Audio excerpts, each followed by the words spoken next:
Interface Tour. Today's webinar is entitled Children's Literature Update 2012, presented by Penny Peck. Penny Peck has been a children's librarian for 25 years. Before that, she was Snow White and Mother Goose at Children's Fairyland in Oakland. She ran a nightclub and worked as the wardrobe mistress for the Berkeley Ballet and was an agent for a stand-up comedian. Since 2002, she's been a part-time instructor at San Jose State University, specializing in classes on youth and teen services and programming. She's also written 3 books on children's services. I'm now happy to introduce Penny Peck. Thank you. Hope everyone's doing well today. I'm seeing that we have attendees from all over, but including several here in California. So welcome. Today's webinar is Children's Lit Update. Books that have come out in the past 6 months and books that are coming out in the next few months. Because we need to know about these books, because the bedrock of library services to youth is still Reader's Advisory. From back in the day when we used card catalogs to now in the digital age, children often ask for help in finding a good book, meaning one that will hold their interest, not be too easy or too difficult to read. And even though there's some web-based tools we can use, I still believe children and teens need the library staff to help them with Reader's Advisory. So what we're going to cover today is, in this hour, we're going to talk about recent Children's Book Awards, new books for young children, including board books, picture books, and easy readers, transitional fiction for 2nd and 3rd graders, fiction for tweens, books for reluctant readers, including graphic novels, poetry and nonfiction, and how to find read-alikes of popular series books. All of these books can be offered during Reader's Advisory. Now, let's first look at the recent award winners and honor books from the American Library Association's Newbery, Caldecott, and other awards. All right. Presented by the Association of Library Service to Children, a division of the American Library Association. These awards were announced on January 23rd. The Newbery Award went to Dead End in Norvelt by Jack Gantos. And as many of you know, the Newbery Award goes to the most distinguished contribution to American literature for children for that year. Dead End in Norvelt is a very funny novel about a boy in the 1960s and how his family and neighbors help him understand his town's history. There were 2 Newbery Honor books. Just want to make sure we're all caught up here. Yeah. 2 Newbery Honor books, Inside Out and Back Again by Tang Ha Lai. It's written in free verse poems. This book also won the National Book Award in the youth category. It's a child tells her story of moving from Vietnam to Alabama and the adjustments the family makes. The other Newbery Honor book was Breaking Stalin's Nose by Eugene Yelchin. A very unusual illustrated novel. At first glance, it looks like it would be for about a 3rd grader, but it's more sophisticated. It's about a boy in the Soviet Union dealing with his missing father and trouble at school. Now, for the Caldecott Award, given to the illustrator of the most distinguished American picture book for children, it went to A Ball for Daisy by Chris Rashka. Its brightly colored, energetic illustrations tell the story of a dog whose favorite ball is deflated in this wordless picture book. There were 3 Caldecott Honor books. Blackout by John Rocco. A busy family suddenly brought together when there is a blackout in the city. Grandpa Green by Lane Smith, a sweet but not sentimental story of a boy who's learning about his grandfather. The green and gray illustrations depict a topiary garden. Me, Jane by Patrick McDonnell is a wonderful picture book biography of Jane Goodall, the specialist in ape science, and it's by the cartoonist who does the Mutt comic strips. Now, the Pura Belpre Award, which goes to a Latino or Latina writer and illustrator whose work best portray, affirm, and celebrate Latino culture in an outstanding work of literature for children. The Author Award went to Under the Mesquite by Guadalupe Garcia McCall. It's a novel in verse about a teen girl, Lupita, who's taking care of her 7 siblings while her mother recovers from cancer. Illustrator Diego Rivera, His World and Ours, is Duncan Tonatiuh, and it's a picture book biography of the noted Mexican artist. The honor books for the Pura Belpré Award. There was one author honor book, Hurricane Dancers by Marguerite Engel. And Hurricane Dancers is subtitled The First Caribbean Pirate Shipwreck. And it's about a slave boy who escapes when the pirate ship he is on sinks. And it's based on a true story.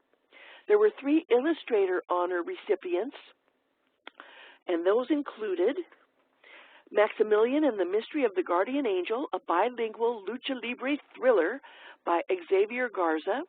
It's about a boy who connects with his idol, a Mexican wrestler, at a match in San Antonio.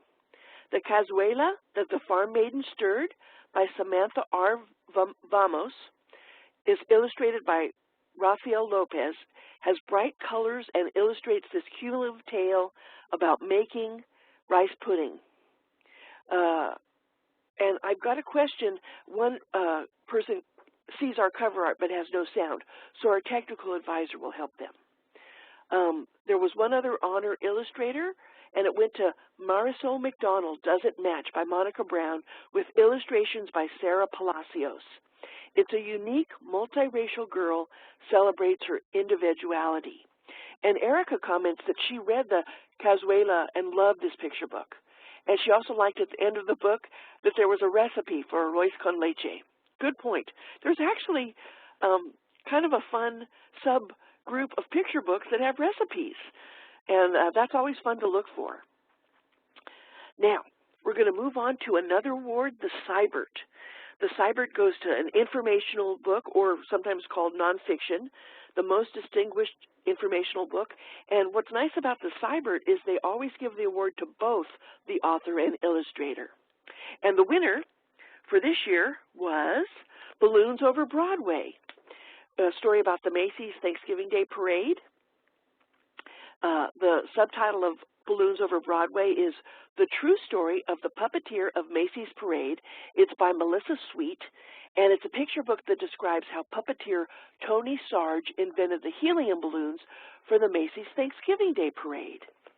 There were 4 honor Seibert books. One that I really enjoyed was Black and White, the confrontation between Reverend Fred L. Shuttlesworth and Eugene Bull Connor by Larry Dane Brimner, a great book for Black History Month and all year long. It has lovely photos and a very lively text, and it describes this crusading Birmingham, Alabama minister who was essential to the civil rights movement. And Shuttlesworth is not as well known as, of course, Dr. King or Rosa Parks, but he is a figure that the kids should get to know. Drawing from Memory by Alan Say is a picture book autobiography of the noted Japanese-American children's book author and illustrator. The Elephant Scientist by Caitlin O'Connell and Donna M. Jackson is part of the wonderful Scientists of the Field series. This focuses on O'Connell and photographs elephants in the wild. And the last honor book for the Seibert was Witches, the Absolutely True Tale of Disaster in Salem by Rosalind Schanzer, a dynamic account of the Salem witch trials of 1692, and it's a great book for those students who like scary stories. It's a scary true story, basically. Now, another award that's also relatively new and also gives to both the illustrator and the author is the Geisel Award, named after Ted Geisel, who is which is the real name of Dr. Seuss. And the Geisel honors the author and illustrator of the most distinguished contribution to the body of American children's literature known as the Beginning Reader books. And the winner is Tales of Very Picky Eaters by Josh Schneider. And it's very funny. It has 5 short chapters that describe gross foods. These books are all great for kindergarten, first, and even some second graders. There were 3 honor Geisel Award books, and those included I Broke My Trunk by Mo Willems. It's part of the wonderful, hilarious Elephant and Piggy cartoon books. I Want My Hat Back by John Klassen, which is a picture book, and it's about a bear that asks various animals to help him find his hat. Are they being honest with him? And See Me Run, which is a very, very easy reader, perfect for the kindergartners that are just learning how to read. It's by Paul Mazel, and it's a very easy-to-read book that's told from the dog's point of view. He plays at a dog park where he discovers a dinosaur skeleton. The Batchelder Award, which is lesser known but also really fun to recommend. Jennifer wanted to say she read I Want My Hat Back at preschool story time, and the kids fell over laughing. That's what's so great about the Geisel Award. It can be made for kids that are learning how to read, but also always great read-alouds. Now, The Batchelder is made for a book translated from English that was published in a different country than the United States and not in English. And the winner was Soldier Bear by Bibi Dumont Take. It's based on a true story of some Polish soldiers who found a small bear cub, and they enrolled that cub in the Army during World War II. There was just one honor book for The Batchelder, The Lily Pond by Annika Thor. It's a sequel to the Batchelder Award winner, A Faraway Island, from 2 years ago. And that series concerns the Steiner sisters, who are in Sweden in 1940, while their parents are back in Austria working to escape the Nazis. Another award that is relatively new is the Schneider Family Award, and it celebrates books that authentically depict the artistic expression of the disability experience. They specified, the committee this year specified, they did not feel any book that was for the under age 8 category was worthy of the award, but they did name 2 co-winners. Both of these are novels that are perfect for tweens ages 9 to 12.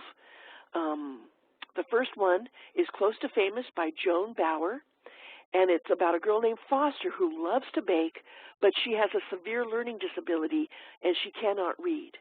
It's heartfelt and very funny.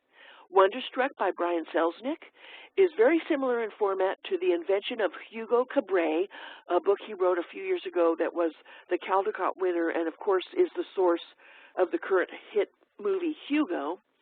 And in this long novel, there's pencil sketches that balance the text that is in chapters, and it describes 2 parallel stories, one about a deaf girl and one about a boy who's run away from home. Now, the Coretta Scott King books, as most of you know, this is another long-time award, and it honors African-American authors and illustrators for their outstanding inspirational and educational contributions. And the winner this year for the author was Heart and Soul by Kadir Nelson. And it also has wonderful illustrations, by the way, that received the Illustrator Honor Award.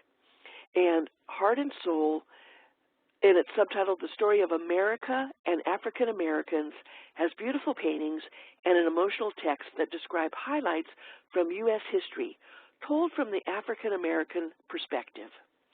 The book for Illustrator Award went to Underground by Shane W. Evans, a very brief but very dramatic picture book about the Underground Railroad. The honor books, as I mentioned before, Heart and Soul, received the Illustrator Honor, and there were 2 Author Honor Coretta Scott King books. The Great Migration, Journey to the North by Eloise Greenfield. It's a picture book that describes the journey many African Americans took in the early 1900s to move from the rural South to the urban North. And the other Author Honor book was Never Forgotten by Patricia McKissick. It also has dramatic paintings by Leo and Diane Dillon. It's a free text verse, and dramatic paintings tell the tale of a kidnapped boy from Mali who becomes a slave in South Africa. Now, those were the ALA winners announced just a couple weeks ago, so I was just curious if anybody were surprised at anything that was included, or which book were you surprised was not included as either a winner or an honor book. And if you could go ahead and put that in the chat box, that way all our participants can read that. And while people are talking, I just wanted to mention probably the one book I thought was surprising that was not named a Newbery Honor or winner was Okay for Now by Gary Schmidt. And I'm going to talk about that later when we talk about tween fiction. I thought that was a wonderful novel. It's a companion book to the Wednesday Wars. And Christine was mentioning that Where's Walrus was thought to be a sure Caldecott contender. So a lot of people, Christine, not just you, were surprised it was not included. And Chelsea, or no, wait, here we go. Chelsea thought Amelia Lost, about Amelia Earhart, was one of the best books, and she was hoping for a Newbery Honor or at least a Seibert Honor. It was named, however, at least an ALA Children's Notable Book.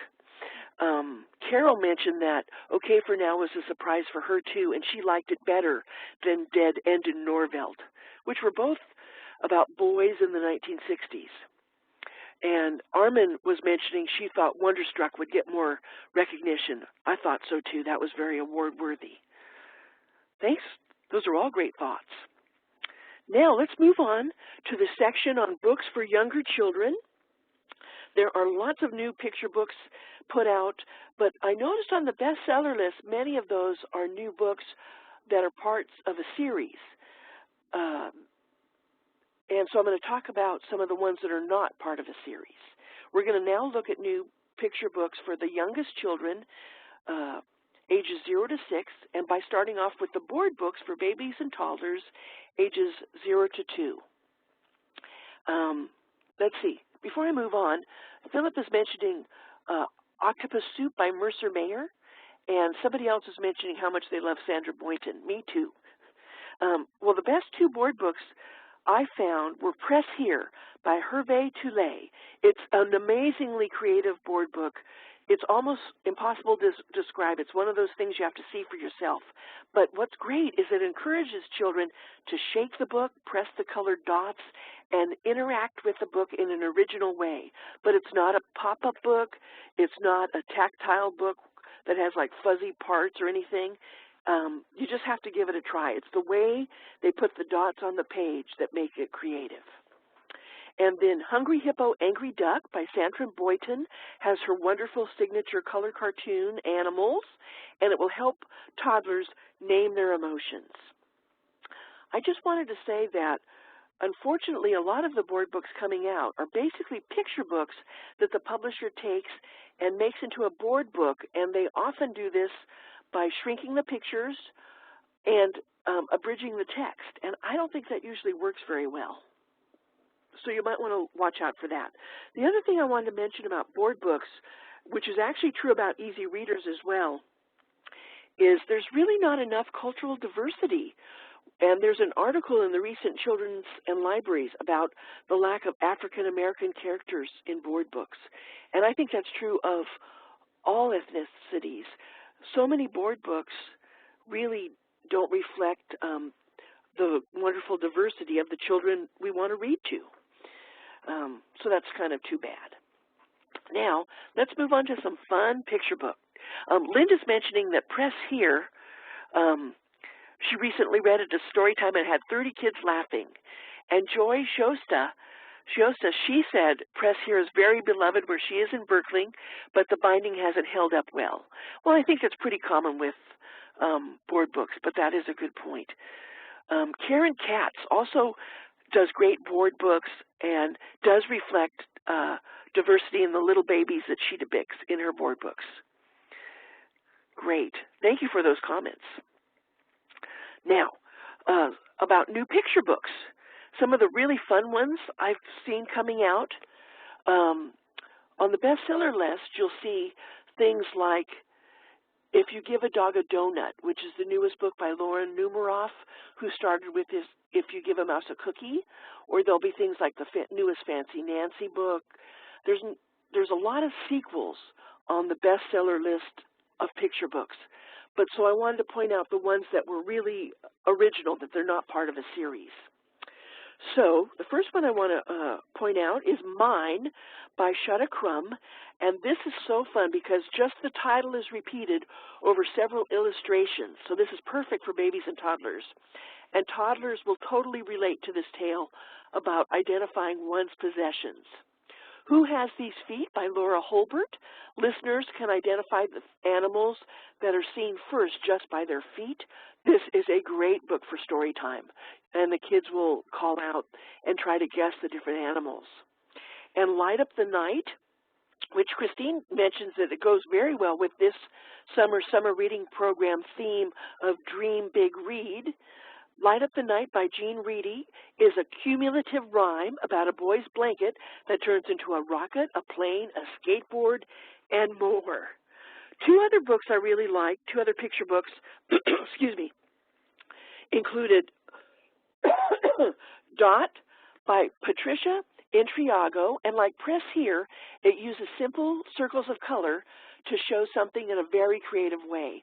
For example, they'll have a red dot, and underneath it'll say Stop Dot, and it'll have a green circle, and it'll say Go Dot, and very other clever combinations. Another good book I think the kids will really enjoy is Everything I Need to Know Before I'm 5 by Valerie Fisher. And it uses these really cool photos of toy collages like the one here on the cover, and it describes the concepts of numbers, letters of the alphabet, shapes, and more. That was really, really fun.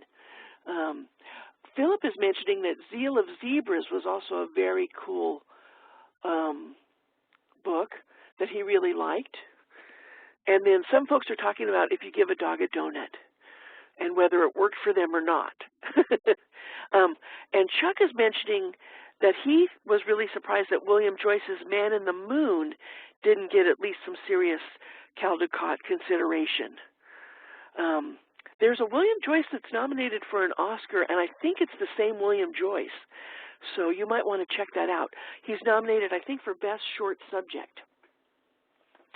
So those are my favorite new picture books that have come out in the last few months, and I think all of them are good for story time, which is kind of always where I'm coming from when I'm looking at picture books. So moving on to Easy Readers, I wanted to mention a couple things about Easy Readers. It's one of my favorite categories. I review lots of Easy Readers. I read a lot of them. There's not enough diversity, as mentioned before. And I also wanted to mention that there's also not a lot of great Easy Readers. There's a lot of mediocre ones.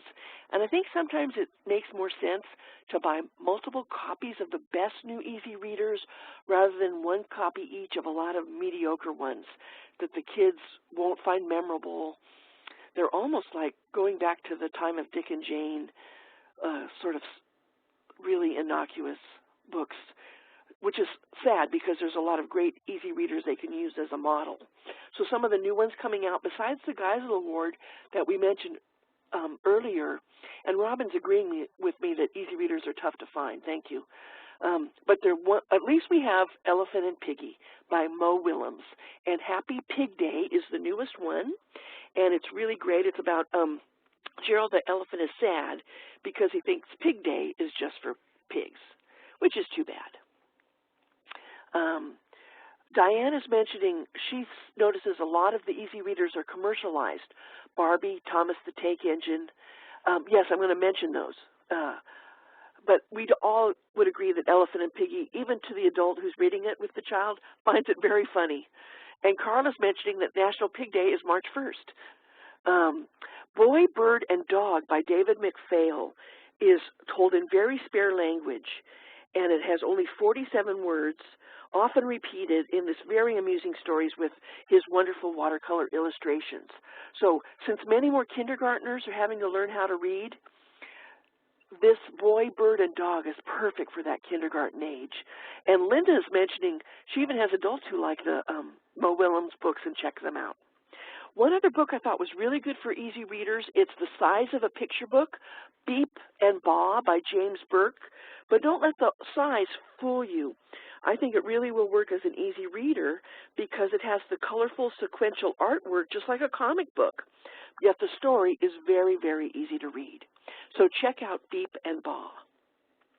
One other thing I wanted to mention about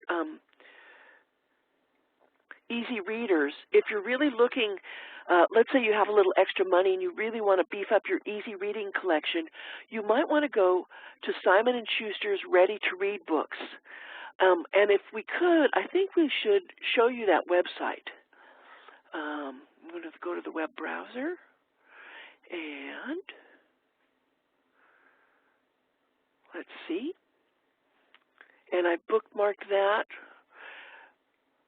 This is Simon & Schuster's Ready to Read books, and you'll notice that they have republished the Henry and Mudge books, and Annie and Snowball. Those are by Cynthia Rylant. They also have commercial characters like we were talking about before, SpongeBob, Dora the Explorer. But then on the other hand, they'll have Olivia by Ian Falconer. They'll have the Truck books by John Sheska. So you might want to check out these ready-to-read books from Simon & Schuster. You'll find that they have some that are just great for your libraries. Now, before we move on from picture books and easy readers, were there any favorites that you've read in the last 6 months that you'd like to mention?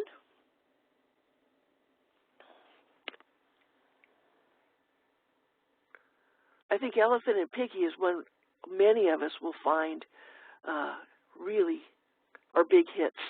You can't go wrong, especially now since kindergarten is, quote, the new first grade, where kindergartners are learning how to read just over the last few years, and so they need the super, super easy books. Joy is mentioning she really liked Benjamin Bear and Fuzzy Thinking, one of the great Toon books. If you haven't seen the Toon easy readers, they look like comics. They're wonderful. Cam Jansen, I'm going to move on to Cam Jansen and the transitional books in just a second. Thank you for mentioning those. Fly Guy, those are also really fun. And I think Fly Guy are also very easy to read. And so let's move on to transitional, since some of the ones you're mentioning fall into that category. There's transitional books are the ones that are a little more difficult than easy readers. Transitional fiction, some libraries don't even separate them into a different bookshelf. My library always did. But transitional fiction are those easy chapter books for the kids that are moving up or transitioning from the easy reader, beginning reader books like Green Eggs and Ham to the chapter books like Mary Pope Osborne's Magic Treehouse series, those kind of books that have fewer illustrations, maybe just ink drawings every few pages, and the text is in paragraphs. Some people will put their transitional fiction in its own section, but many libraries will put them with the regular fiction for juvenile, the novels. Some will put them with the easy readers. Some put them in the paperback series, since so many transitional fiction books so many transitional fiction books are part of a series. I recommend libraries, if they have the opportunity, to put them in their own section. I think it makes it so much easier for the second and third graders to find those books. I mentioned Magic Treehouse by Mary Pope Osborne. Somebody else mentioned the Cam Jansen series. There's lots of great transitional fiction. And they really do look like chapters, but they do have the ink drawings. So some of my favorite new transitional books include Clementine and the Family Meeting by Sarah Pennypacker. This is the 5th in that series, and here Clementine must adjust to a new sibling in the family. Spunky Tells All by Anne Cameron is part of the wonderful books that started with The Stories Julian Tells by Anne Cameron. quite a while ago. But this one is told from the dog's point of view. Julian and Huey get a dog, Spunky, and he tells his story. Somebody mentioned that the Mercy Watson books are really good, and they're also very easy, good beginning transitional books. And the Geronimo Stilton books are also very popular. Two other new books include a new graphic novel series, Squish, Super Amoeba, by the author and illustrators of the Baby Mouse series, Jennifer L. Holm and her brother Matthew Holm. Look for Squish, Super Amoeba, that new series, because it has science elements, and it makes it really fun. And just the way girls are attracted to Baby Mouse, boys will love Squish, Super Amoeba. So look for those. Another new series I really liked was Casketball Capers, which comes from England. That's the first in the new series called The Vampire School, and they're very, very easy chapters, very similar to the Mercy Watson level, and they have ink cartoons on every page. But because they're about monsters and vampires, even older kids that read below grade level will really like them, because, you know, they have monsters and vampires.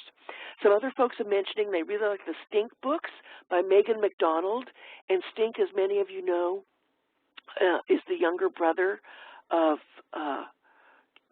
Judy Moody. Some people mention the Buddy Files, Binky Space Cat. Those are all great transitional books. Thank you for mentioning those. Another thing we want to cover in this section is some new nonfiction. Often you can recommend these to reluctant readers as well. Now, some of the new nonfiction you want to look for is Iceberg Right Ahead, The Tragedy of the Titanic. As many of you know, 2012 is the 100th anniversary of the tragedy of the Titanic. And this book has great photographs, of course, because it's from National Geographic, but it also has a really interesting text about actually what happened on the Titanic. Another great page-turner is Blizzard of Glass, The Halifax Explosion of 1917 by Sally M. Walker. It has a great edge-of-your-seat description of this huge explosion, and it's paired with dramatic photos. Into the Unknown, How Great Explorers Found Their Way by Stuart Ross has amazing illustrations by Stephen Beastie, including fold-outs and maps that are interactive, and flaps and sidebars, and it shows how different explorations occurred all over the Earth, including the exploration to the moon. A couple of other great nonfiction books you can recommend, and these especially really appeal to reluctant readers, boys who don't usually like fiction. The Treasury of Greek Mythology is also from National Geographic. It's by Donna Jo Napoli, and it has lovely illustrations by Christina Ballett. Beautiful gold-tinted color illustrations paired with dramatic retellings of the classic Greek mythology. And I think this book is great to recommend to kids who like the Rick Riordan's Olympians series, like Percy Jackson and the Olympians. Those books are so popular, and I think sometimes the kids like to seek out the original Greek myths and characters that Rick Riordan used for that series. Another book that is really fun to recommend is How They Croaked, The Awful End of the Awfully Famous by Georgia Bragg. It has black and white cartoon illustrations and a very sarcastic text that describe illnesses and accidents that led to the death of many famous people in history. It's just really fun, and each chapter is only about 3 or 4 pages long, so it's great for the reluctant reader who likes things that are gross. A new book coming out this spring, I haven't read yet, but I can't wait to read, is Alien Investigation, Searching for the Truth About UFOs and Aliens by Kelly Milner Halls. And they use eyewitness accounts from people who claim they've encountered UFOs. But are these true stories, or are they hoaxes? Somebody else, Cara mentioned she really liked How They Croaked, and she read some to some tweens. I think it's a great book to book talk, too. And Janice is mentioning she really liked Into the Unknown. And unfortunately, though, the fold outs and things can get damaged really easily. And Erica's mentioning she really liked the Greek mythology books. Great, thank you. I also want to briefly mention poetry, mostly because there's not enough of it. Unfortunately, not enough great poetry is being published, but I did want to mention at least a couple of titles. One that's currently on the bestseller list is Everything on It by Shel Silverstein, or Silverstein, depending on who you talk to. Of course, we all know Where the Sidewalk Ends and Light in the Attic, which are always being checked out. So the newest Everything on It is from his estate, where they pulled poems and drawings from his files, but these are not just leftovers. These are really solid poems. They're really fun. The ink drawings are polished. They're not rough drafts. And he uses a variety of rhyme schemes. So I think even teachers can find this book useful. Another poetry book that's pretty good is What's for Dinner? Quirky, Squirmy Poems from the Animal World by Catherine B. Hoth. And what's great about it, besides the poems, is that there's a lot of science in it. There's a lot of science facts incorporated into this poetry book. So you can definitely recommend it to teachers. But that's all the really great poetry I've seen in the last 6 months. We're hoping that more gets published. You know, Poetry Month is a great, in April is a great time to promote poetry, so maybe we can get more kids interested, because I think once they pick it up, they love the combination of super short books, because the illustrations and the way poems are laid out on a page make a child pick up a longer book, but it's actually a very fast read for them. So were there any favorites in these categories, the transitional fiction, the nonfiction, and some of you, or poetry that we've already mentioned? Some of you already had put that in the chat box. Thank you. Were there any others that come to mind that you would want to recommend?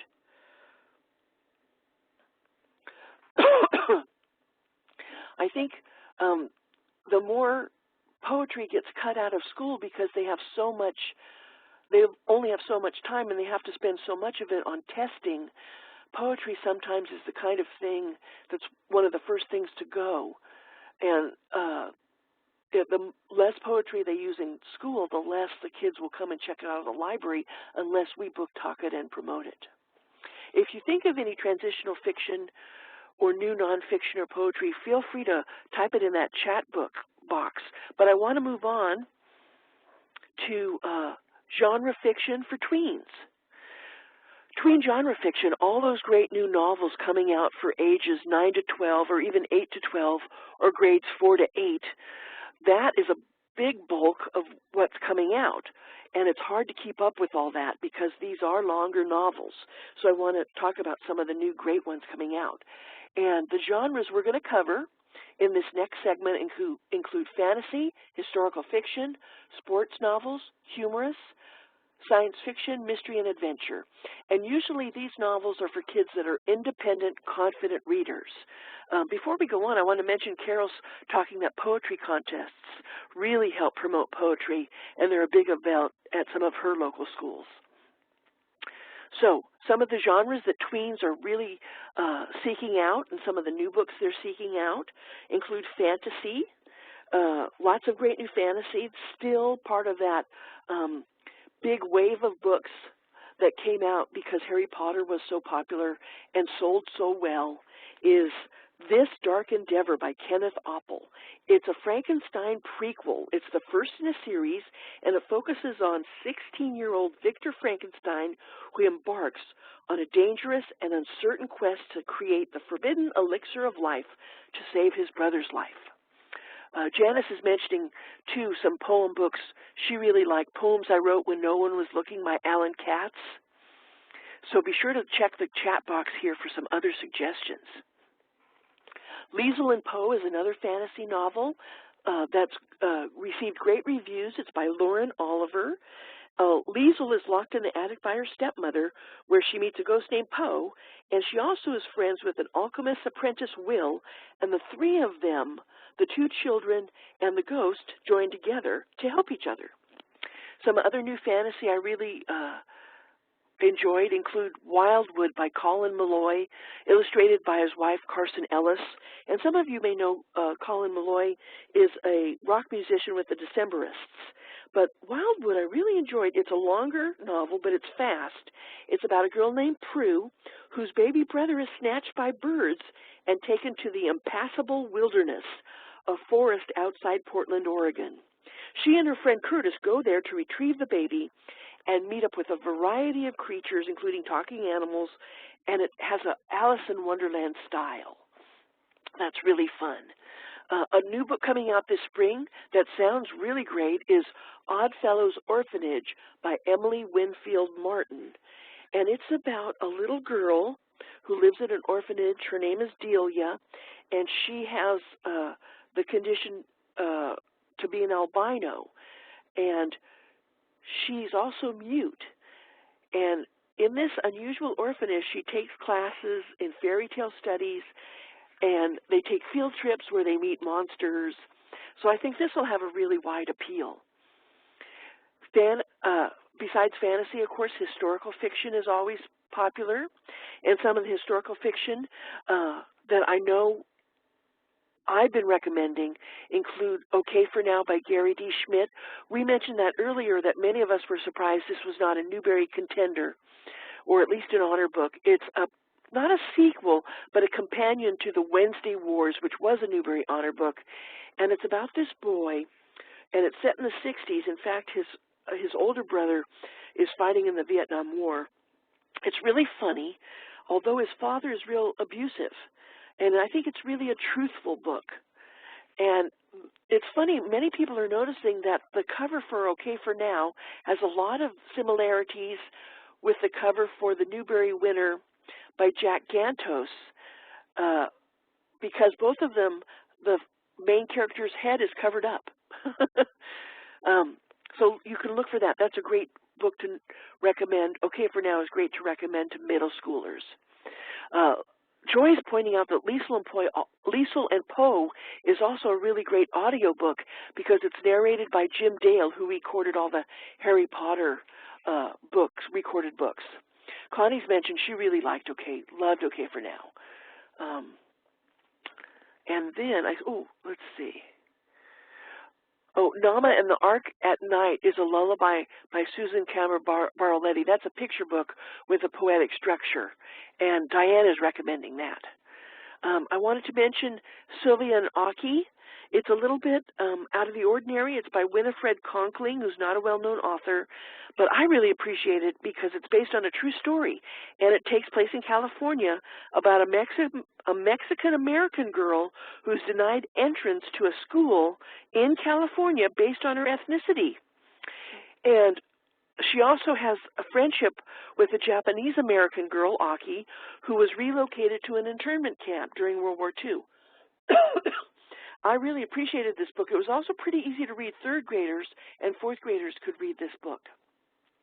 Now, The Mighty Miss Malone is coming out this month by Christopher Paul Curtis, and many of you might remember that this is a character from Bud Not Buddy, Curtis's Newbery Award-winning novel, but Deza is featured only in a chapter or two of Bud Not Buddy, and it's about a girl who lives with her family in a Hooverville outside of Flint, Michigan, so I can't wait to read it.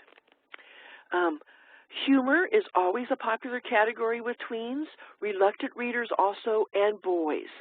So here's some of my favorite new humor novels. My Life as a Stunt Boy by Janet Tashjian. And it's really funny. It has drawings similar to Diary of a Wimpy Kid, so you could think of it as a Diary of a Wimpy Kid read-alike. But the plot I thought was really fun. It's about this underachiever sixth grader named Derek, and he's chosen to be a stunt skateboard rider for a Disney-style teen actress. Another good one that I really thought was fun was Secrets at Sea by the wonderful Richard Peck. Shades of Downton Abbey. A mouse family travels on an ocean liner for England when they hope to make a match for their eldest daughter. And then, of course, Tom Engelberger's series about Origami Yoda. The newest one is Darth Paper Strikes Back. And it also features drawings and the instructions of how to do the origami. A new adventure book is out from Carl Hiaasen, Chomp. And I think the other thing that's appealing about this book, I haven't read it yet, it just is coming out, is it features the star of a reality TV show, Expedition Survival. And he disappears in the Florida Everglades, and 2 students go in search of him. So you could recommend it to the kind of kids who like Survivor or The Amazing Race. A new sports novel, Plunked by Michael Northrup, I think has great appeal. It's about a 6th grader named Jack who gets hit by a pitch, which causes him to lose his nerve on the baseball field. Mysteries, I think, is always an underrated genre. It's dismissed, but I think it also has huge appeal. And one of my favorite new series features a young Sherlock Holmes. The 2nd book in the series is Rebel Fire. It's by Andrew Lane. The first book was called Cloudfire. And in this new one, Rebel Fire, young Sherlock Holmes comes to the U.S. at the time of the Civil War. Another good new mystery out is called Missing on Superstition Mountain by Elise Broach. 3 brothers investigate mysterious deaths and disappearances in the Arizona mountain range. And it's set in a realistic place, and it has a note at the end of the book that describes, which parts of the book are true. A new science fiction book out that I really love, partly because it's set in Berkeley, is Bongo Fishing by Thatcher Hurd. It's also really funny. Bongo Fishing is a combination of E.T., Hitchhiker's Guide to the Galaxy, and a movie by Simon Pegg called Paul. This boy named Jason finds a crashed Dodge Dart, and inside is a little old man. But the little old man is blue and an alien, and his name is Sam. And soon Jason and Sam and Sam's wife are flying together over the earth until Jason needs to rescue Sam from some evil scientists in Area 51. Janice is mentioning that the 3 brothers in Superstition Mountain are joined by a local girl, so you get all genders in one. A new realistic fiction book that I haven't read yet, but I can't wait to read it, is just coming out this spring. It's called Olivia Bean Trivia Queen by Donna Gebhardt.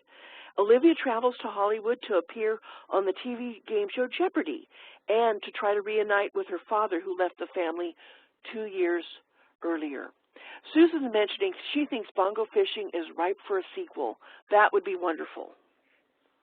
Were there any other favorite tween novels I missed that people want to recommend? While you're thinking of that, feel free to type them in the chat, and I'm going to try to repeat those titles. But because we only have 10 minutes left, I want to move on to our last segment about reluctant readers. But feel free to type some titles in. Shanna says Dragon Breath, and Cara is recommending Alibi Junior High. If you're having trouble figuring out books to recommend to reluctant readers, nonfiction and poetry, which we mentioned earlier, are always good to recommend. And then in this next segment, I'm going to talk about graphic novels, books that have been adapted into feature films, series fiction, and popular authors such as Rick Riordan and Jeff Kinney. And before we talk about graphic novels, Jackie's recommending The Fantastic Secret of Owen Jester. Ramari's recommending Roland Wright. And Robin's saying Notes from an Accidental Band Geek by Aaron Dion. That's a great title. And BB Gold was great, but maybe hasn't come out in the last 6 months. Thank you for those recommendations. Some of the new graphic novels coming out that you can definitely recommend to kids, because I know that's always a struggle. Which ones can you recommend to a 4th and 5th grader, and which are better for teenagers, because it can be kind of a dicey area. But these are all, I think, recommendable to 4th grade and above. Around the World by Matt Phelan, which tells 3 true stories of people who went around the world, including Nellie Bly. Zeta the Space Girl by Ben Hotkey had echoes of Wizard of Oz, about a girl who's accidentally transported to a different planet and some different creatures help her try to get back home. And then Sidekicks by Dan Santat. It's when Captain Amazing thinks he's getting a little middle-aged, maybe he needs a new sidekick, so his pets audition for the job. And if you need to know more about graphic novels, I